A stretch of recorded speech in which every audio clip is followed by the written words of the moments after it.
You got weave on and shit. What's wrong with your neck? This is a wig. That's not a weave. It's the same thing.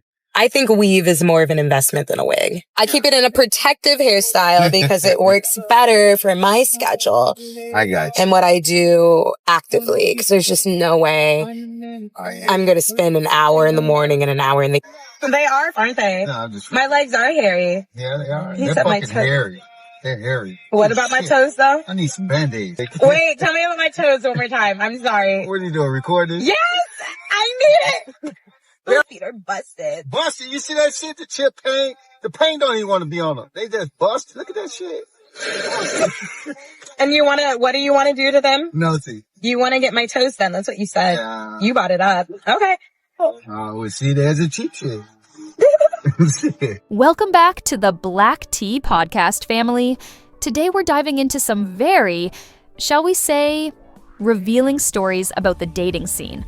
Now, we all know that the world's view of relationships often clashes with our values as Christians, but sometimes the extent of that clash is truly something to behold. We're going to talk about some experiences that were shared on another platform, and I want to break down these situations from our perspective, looking at what we can learn and how we can protect ourselves and each other. This is why I stopped dating. I met a guy on Instagram just before COVID. He had cool style, loved motorcycles. He had not one, but 2 degrees in both law and business, and he had the hottest British accent. He was planning to move to New York to convert his law degree to the US, and I could not wait to meet this man in person. Secretly, I was already planning our future together. Then the pandemic hit. He lost his job, and all of our plans got flipped upside down. He was stuck in the UK, I was stuck in the US, and all we could do was FaceTime for months. I even FaceTime with this man's family. They would say things like, "Better not let this one go," to which he would respond, "Don't worry, I won't." He told me he knew from the first time we spoke on the phone that he was gonna marry me. Finally, the travel restrictions started lifting, but he was worried he wouldn't be able to afford his visa and tuition since he had lost his job. At that time, I was doing really well with modeling, so he asked if I would be willing to help cover the expenses and he would pay me back. At first, I was kind of freaked out, but I was envisioning our life together, and I figured this is just how relationships work. If I invest in our relationship now, who knows, maybe years down the line, I'll want to go back to school and he'll be able to support me then. So I agreed to send him the money. The second I wired him the money, his text started going through green. His IG profile disappeared, and I never heard from him again. It's been almost 5 years and I still think about it. Thank God I found my wife, because I don't think I could stomach dating again. If anyone else has been through a dating scam, you're not alone. It's gonna be okay. Just please be careful. Only send money to people you know IRL, and if anyone gives you a hard time for saying no, they are not the one, babes. Anyways, thanks for watching. I love you. Bye. The first story we heard, this young woman met a man online. Smooth talker, degrees, British accent. Sounds like a movie, right? She was swept off her feet, planning a future, even picturing marriage. Then the pandemic hit and the man lost his job. She, being of a generous heart, sent him money for visa and tuition. And just like that, poof, he vanished. This is a textbook example of what happens when we let our emotions override our discernment. As Christians, we're called to be wise as serpents and harmless as doves. Matthew 10-16. We need to be careful about who we entrust our hearts and our resources to. This isn't about being cynical, it's about being smart and prayerful. The Bible speaks of guarding our hearts, Proverbs 4:23, and not being unequally yoked, 2 Corinthians 6:14. This sister invested based on potential, not reality. We need to see the fruit of someone's character before investing emotionally or financially.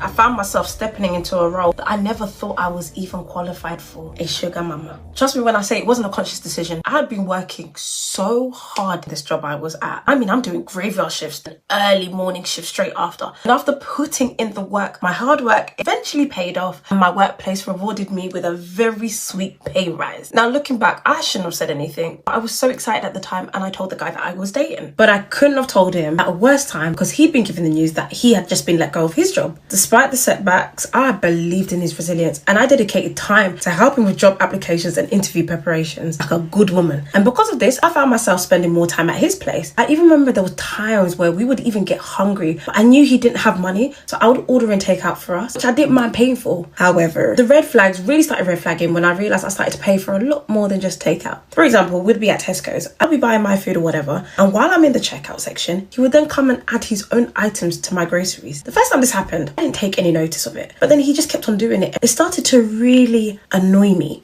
I refrained from voicing my concerns because I was too nice and I didn't want to come across like I was emasculating him. I even remember we went to the cinema one time. I had left my purse at home, and as I had a new phone, I hadn't set up the Apple Pay yet. I did offer to bank transfer him the money. He told me not to worry and that he would cover it, which I thought was really cute considering his circumstances. But after the film, I get a notification from Monzo. He sent me a Monzo request requesting the amount he paid for our tickets. His excuse was that he had just checked his banking app and realised he didn't have enough funds. Gave him back the money and I said nothing. So another time he asked to borrow £200 so he can get himself a new suit for an upcoming job interview. So I lent, keyword lent, it to him, which he promised to pay me back. Thankfully, he got the job, but did I get the money back? Nope. But I chose to say nothing, hoping that once he had settled in his new job and he got his first paycheck, he will pay me back. The tipping point came when his birthday came around and he asked me to get him a Palm Angels t-shirt. I reminded him that he still owed me for that suit, which he said, I thought you didn't want me to pay you back. I was livid. I was like, you promised to pay me back £200. £200 is a lot of money. Do I look like a sugar mummy? After I said that, he laughed, you know. But it really dawned on me at that moment that I had become this boy's sugar mummy. Add insult to injury, he even made a remark saying £200 is light. After going back and forth and me reminding him of all the things that I pay for, he told me, if you feel away, that's on you. You didn't say anything then. I don't know why you're trying to bring stuff up now. He was right. If I'm going to hold myself accountable, this was my L. So every time you think about wanting to give a man money, think of me. Remember this face and then remember this story. Next, we heard a woman who found herself in the role of a sugar mama without even realizing it. This man, after losing his job, started leaning on her, financially, little by little. A grocery item here, a cinema ticket there, then a request for a suit for an interview. It escalated until he was demanding a birthday gift, even after failing to repay her debt. The most telling thing he said was when he was called out, "If you feel that way, that's on you." That is a lack of accountability that should send shivers down your spine. This shows a glaring lack of responsibility, maturity, and respect. Now, I am all for supporting our partners, but there should be a spirit of equality, of give and take. We are not called to be someone else's bank account. Healthy relationships are about mutual support and respect, not one-sided financial dependence. So I joined Tinder in 2021 and I matched with this guy. His name is Jude. So we had a very good connection on the app. Then we decided to take our conversation to WhatsApp. So on WhatsApp, our conversation was still very much good. So he's based in the UK and he was like, oh, that's going to come back to Nigeria for Christmas, blah, blah, blah, blah, blah. So I was like, okay, this is like a good opportunity for us to like see and everything. So he told me that he wanted to get me like some things when he was coming. So I was like, okay, maybe like a bag and a dress. So he said, okay, no problem. That night we had a conversation and it's like he has already shipped the items he got me to Nigeria. And I'm like, oh, okay, cool. So the next morning he sent me a link to track the package. So I opened the link and I was surprised. Instead of seeing my bag and a dress that I asked for, I saw iPhone 11 Pro Max. I saw 3 dresses, a bag, shoe, perfume, chocolates, and a sealed box. So I was like, I was actually very surprised and I was like, oh, okay, thank you. So he was just like, oh, that he couldn't put Lagos as the shipping location. Instead, he had to go to Abuja. So I was to call them for a home delivery. So I was like, oh, okay, no problem. I didn't even think twice about it. So I called the number and they told me that their delivery option is either by flight or by road. So I opted for the road option, which was 12,500, and I paid. So along the line, they called me back again and they were like, oh, that they're trying to scan the goods or they're trying to scan the package or whatever, that the machine is beeping, like it's not accepting the sealed box or what is inside the box. So I called the guy back and I explained what they told me, that it's not accepting the box, what's in the box. So he told me that, oh, that he kept £200 for me in the box. It was for my expenses and whatever, but also he kept drugs in the box. So this is where the story starts getting complicated. So in my head, I'm like, what is drugs doing in my package? So he was just like, oh, that I can't remember the story. This was like 2021 or whatever. The guy was like, I should just try to sort it out. And me, I didn't even think twice about it because he had already told me that there was money in the box. So I was like, okay, I can always reimburse myself back, whatever. So I called them back and they were telling me that, oh, that it can't go through unless I settle them, that I have to pay like 30-something thousand. I think it was like 35k, and I didn't even think twice about it. I sent the money because I was stupid. And I had money, so you guys, please don't blame me. So I sent the money. Then the letter called me and he was like, okay, they've already given it to a rider. So I was going to get the package the next day. So the next day in the morning, I got a text from the rider and he was like, oh, he's the one delivering my package. So I said, okay, no problem. This was like in the morning by 8. So 4 p.m. reached. I had not heard from the rider. So I called the man back. Madam, police stopped him on the road. Oh, they confiscated the package. They took the package. The police did stop and search. They opened the package. They saw drugs inside. That I did not tell him he'll be delivering drugs. That he does not want to allow. That the police, they've taken the package. This is when my senses started to come together, because it was not even making sense. If police is stopping you on the road, are they not supposed to ask for your car documents? Why are they opening my package? So Anna told him to give me the number of the person that took the package. So I called that one, and that one was saying that this is a federal crime, a federal whatever, it's punishable by law, having drugs, kiniko, that the only way that they will send me back my package is if I pay 250,000. This was when my senses came back, because I don't get that money. So I was like, 250k, that words. Like, so Anna had to like sit down and analyze this thing. Anna had to go back to the guy, the Jude guy, to explain this whole thing, because I wasn't even getting it. Only for me to realize that he blocked me. Now, this is a layered example of deception. He starts by sending her a package, which she believes contains gifts. The delivery company contacts her for payment to get it delivered. Then she is told drugs are in the package. He convinces her to pay more for fees to release the drugs, with the promise of reimbursement. It's a classic bait and switch, designed to prey on her emotions and generosity. When she realized she was scammed, he had blocked her on all platforms. Where is the integrity? As Christians, we are called to be honest and truthful. Ephesians 4:25. This kind of blatant dishonesty is a clear sign of a lack of moral grounding. If you used to work at Louis Vuitton and one day you was at work minding your business and a man came in and he was clearly a finance bro, very well dressed with a suit on and everything, his little duffel bag, work bag. He was about 6'3", and he was just so charming, so sweet, African. So, y'all talking, you're showing him around the store, you're doing your job, right? Then, he proceeds to just keep talking to you and decides he wants to ask for your number. So you give him your number because you're trying to see what's that about, right? He invites you on a date. So you accept the date. The date happens to be in his hotel room, on 42nd Street at the Hyatt, on the top floor, big suite, like real big suite, real luxurious, real nice. The date goes so well and y'all connect so well that you end up staying with him for 2 weeks straight. 2 weeks straight, because you was just like, oh my God, this man is everything. Like, you just thought he was the one. Like, he was literally the one for you.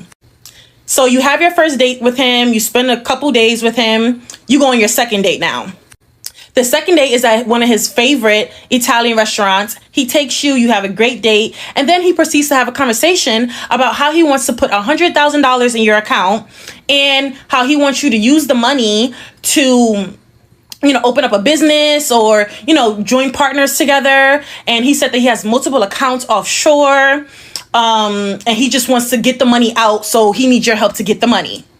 So you're just sitting there very delusional, understanding that this does not sound right, but just still sitting there, still trying to understand what he's saying, because you really wanted to work with him. Like, you really thought he is just everything. Like, he has a good job at JP Morgan, and he's just a boss. Like, you feeling him. Also, not to mention, on the second date, he took you by Dumbo, Brooklyn, and you guys were walking around and he was telling you that he's going to make an appointment to get one of the penthouses and we were going to live together and live happily ever after. And this was his favorite area because it just has a view over the water, and he was going to get your dream apartment. He kept talking about marriage literally within 2 weeks into, y'all talking, and you just thought like this was the dream. He was sending you personal drivers, not Uber black truck, but personal drivers to pick you up from work every single day, or to pick you up to go see him. You were just living the life with him.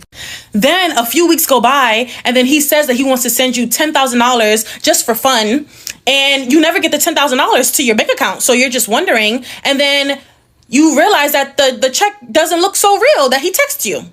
So when you let that slide, he tells you that he wants to go on a Miami trip with his friends because his friend is having a big yacht party, and his friend is from a big podcast called Earn Your Leisure, and he wants to just make you make you look so good, and he wants you to just all his friends to meet you because you're the love of his life and y'all gonna get married one day, whatever.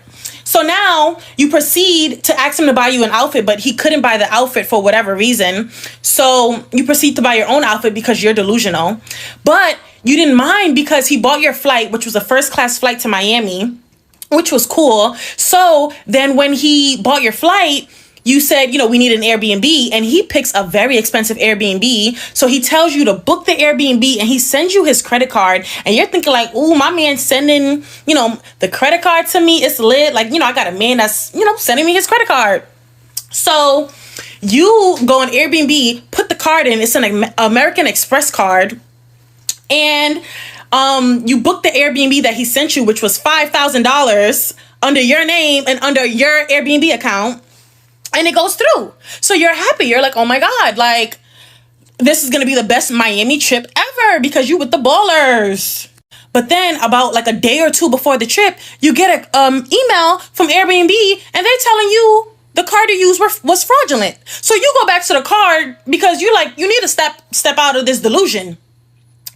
And he declines that this is nobody else's card. This is his card. But when you look and you zoom in to the name on the card, it was obviously edited. You stopped talking to him because you just was so confused. You could not understand why he was being, just lying, why he couldn't just be his true self and just tell you what he had going on. And you were just nervous about, all the actions that he was saying about money and offshore accounts and all these things. So you just cut him off because it was just too much for you at that point. Now he's in jail serving multiple sentences, multiple years for fraud, card fraud, identity theft, and multiple other things.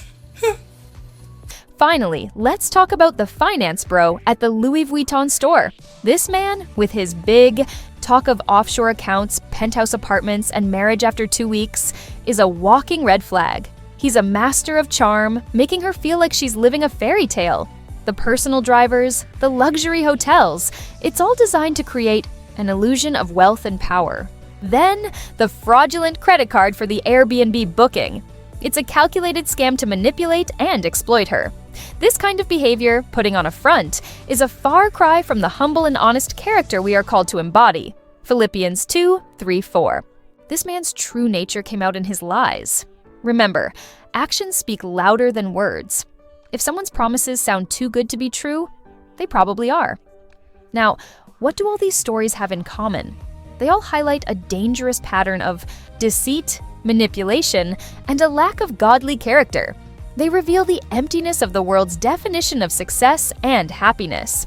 These men all lacked integrity and accountability, choosing to take advantage of the generosity and trust of others rather than building real, God-honoring relationships. As Christian men and women, we need to be very discerning about the people we let into our lives.